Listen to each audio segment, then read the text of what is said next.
Good morning, people out there in this good world this morning. I hope everyone's having a wonderful Wednesday. I'm going to jump right into this morning, and today's topic is, why don't the passengers support the drivers? This is going to be good this morning. Okay, so let's just have a good old conversation about why the passengers don't support the drivers in their effort for better, better pay, better working conditions. Why the passengers don't join in with the strikers and the protesters of the Lyft and Uber drivers and gig workers from state to state throughout major states around the world, many states around the world. Every week or so, there's a new state where there's a group of drivers, Uber and Lyft drivers, that's protesting and striking for better pay and better working conditions, right? Okay, and you never see the riders join in to support the drivers. And, in order for to get anything done, it's going to have to be a group effort. We know that's not going to happen. And I'm going to tell you why it's not going to happen. And this is some real talk that I'm about to put down.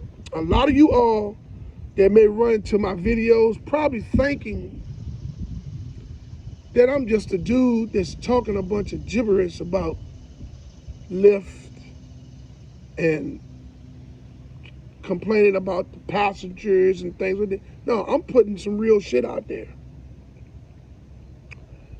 I'm talking some real shit that ain't nobody else talking. I'm not going to waste 13, 14, 15 minutes telling you how much money you can make off of Lyft and Uber, trying to get you to sign up through my link. I'm not a referral link pimp. My channel is called Rideshare RealTalk. Over here, we're going to talk some real shit. Point blank. Now,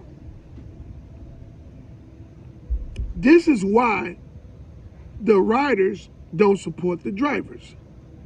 When these people created this system, I think it was Uber that started first. Whichever one of them started first. When they created this business model was designed to create a two-headed demand that was needed in some way tremendously by two sets of people. The riders and the drivers. And the way this was created was offer the riders 3 times cheaper fares than what they would pay in a cab or local transit.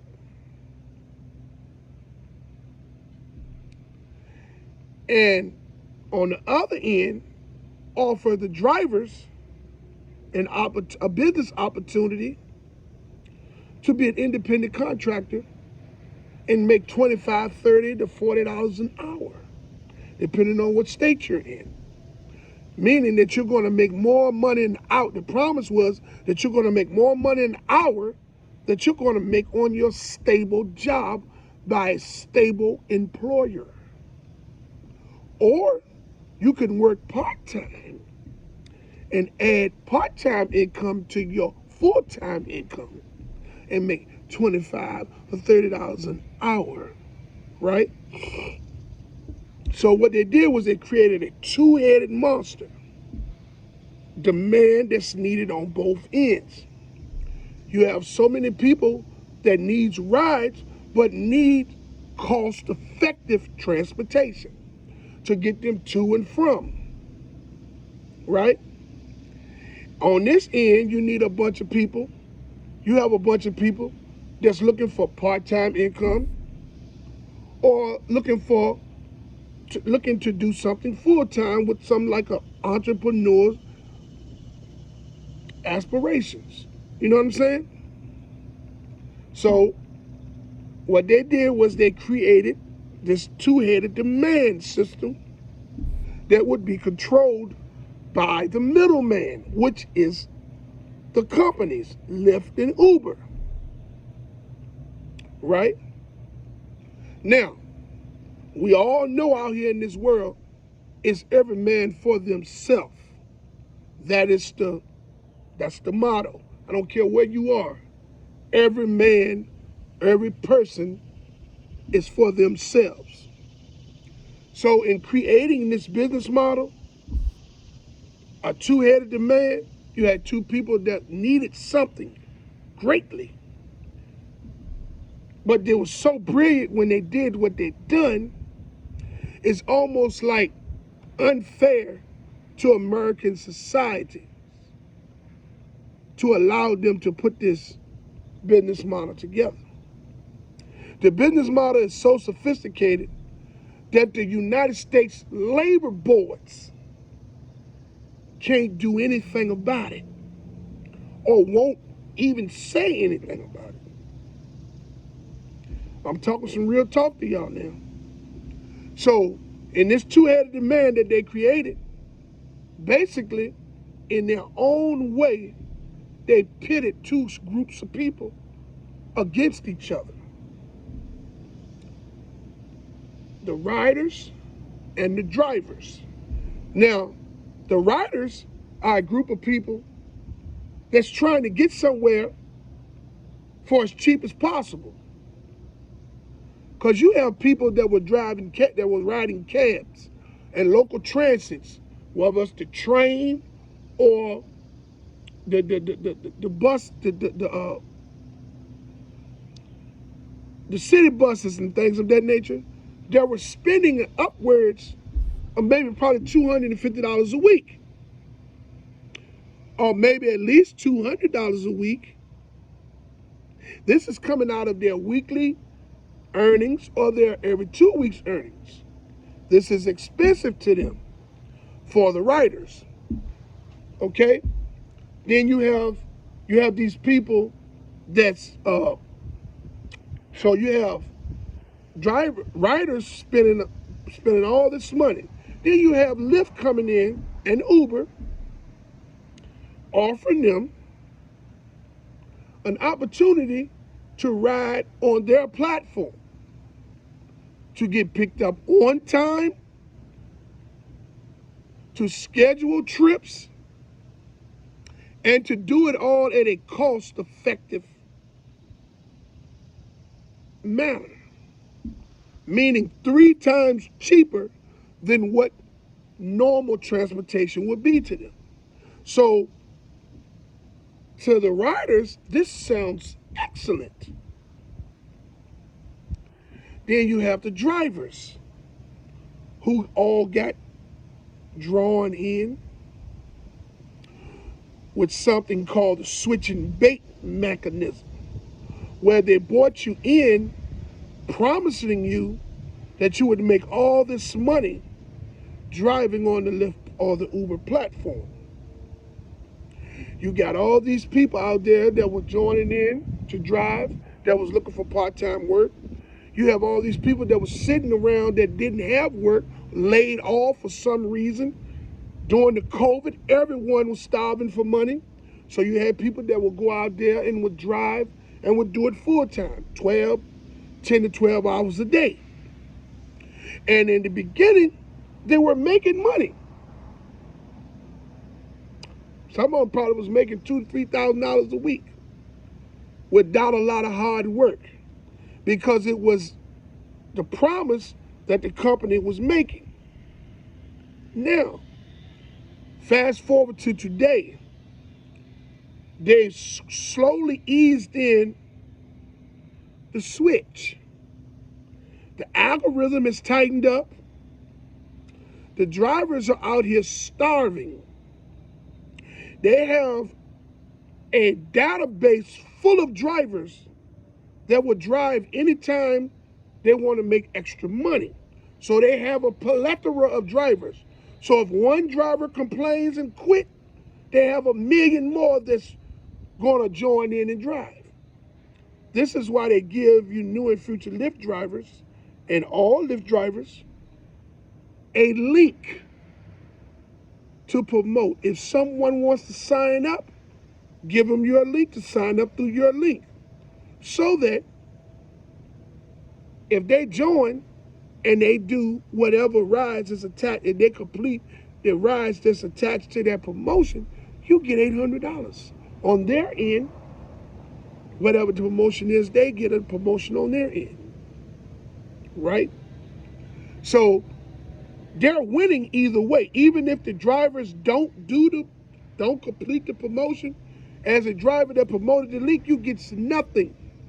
But you help them because they're using the drivers even more by utilizing us as marketing tools. This cuts down on their marketing costs. So the drivers are helping them promote their company. When you see these rideshare channels on YouTube talking about they're making so much money a week, look down in their description of their videos, you'll see sign up to Lyft, sign up to Uber. They're promoting the link in the hopes that one of you all that sign up will complete it so they can get their $800 or whatever promotion they're giving the drivers. It switches depending on where you are. So they're using the drivers for advertisement. Now they put the switch on the drivers and they're taking the majority of the drivers' money, as much as 70% of the drivers' money. So the riders on this end don't give a damn about the drivers because the riders still is going to get somewhere for damn near 3 times the cheaper fares. See, Lyft and Uber is not going to change the pricing structure too much on the drivers. Here's why. On the riders. They're not going to change the pricing structure on the riders is because they're scared that if they change the pricing structure, that the riders will start leaving. And I guess they figure without the riders, they have nothing, right? But also without the drivers, they don't have nothing. But because they have other drivers promoting their links, drawing in all of these new drivers, they have a database of millions of drivers that'll drive whenever they need extra money. So they'll be able to fulfill the demand in the cities and states that they have drivers in and that they're allowed to operate in. The riders don't give a damn about the hardships that the drivers are going through. And they don't, because the majority of the people that ride on the Lyft platform, they ride because of the cheaper fares. Even if they have cars at home, they ride in the Uber and Lyft because it's cheaper to them. They don't have to deal with the traffic. They can get to work and they can come back home utilizing somebody else's vehicle for a 3 times cheaper fare than what they would pay a taxi service. You new drivers and you future drivers out there that have these SUVs and these vans, they're going to use the hell out of you all because you can carry more passengers for that 3 times cheaper fares.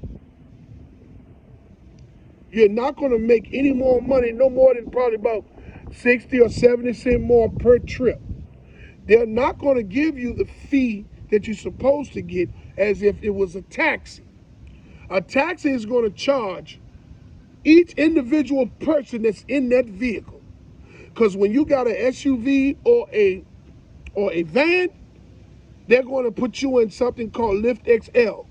And you're going to be picking up loads and loads of people, that's you're only going to get paid one small fee. So you might go somewhere, and if your vehicle can fit 9 people, you might pick up 9 people and drop them off 8 to 9 miles away. You won't even make $10.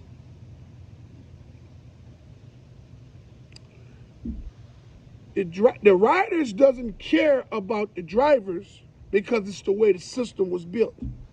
Do you know if when the drivers strike for fair pay and better working conditions, if the riders was to join in, they would get results.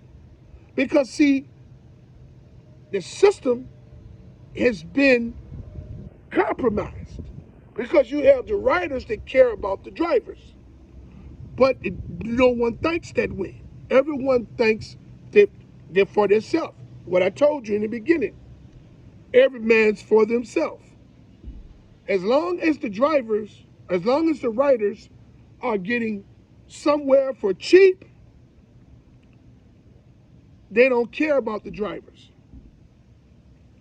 They'll give you a tip here and there, but the majority of them that give you tip expect you to do everything under the sun because they're giving you a tip. You know what I'm saying? This is why the riders do not support the drivers, because it's every man for themselves. They don't care none about the riders don't care about the drivers, and the drivers don't care about the riders. You know what I'm saying? The drivers are underpaid, mistreated by the platforms that they're driving on and by the passengers. So the drivers all have low tolerance for any bullshit. The riders, everything is in their favor. The system was designed to cater to the riders. They get the 3 times cheaper fares.